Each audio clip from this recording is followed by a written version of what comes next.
Hello future nurses, সহজে নার্সিংয়ের পক্ষ থেকে আপনাদের সকলকে জানাই স্বাগতম।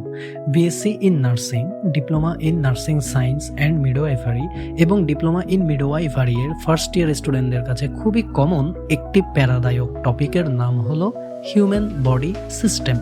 আজ আমরা হিউম্যান বডি সিস্টেমের বেসিক সম্পর্কে আলোচনা করব। তাহলে চলুন শুরু করা যাক।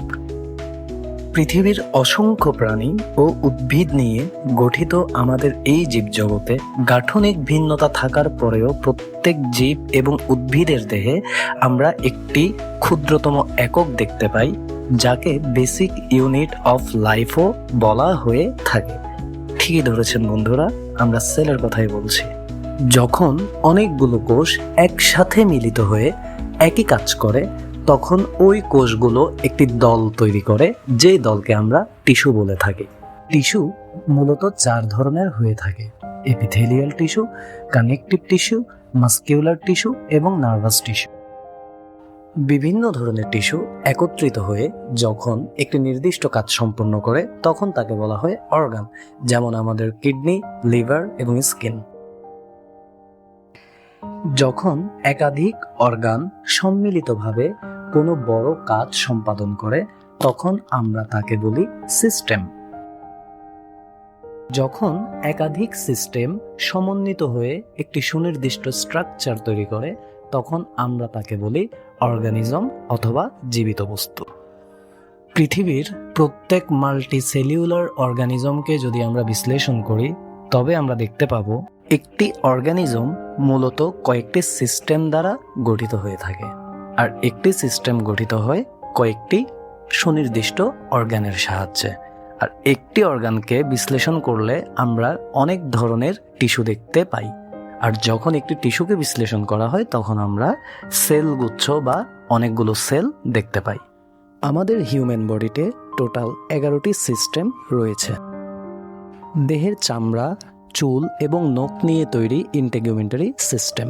এই সিস্টেম আমাদের দেহকে বাহ্যিক তাপ এবং রোদ থেকে সুরক্ষা প্রদানের পাশাপাশি অনুভূতি বুঝতে সহায়তা করে।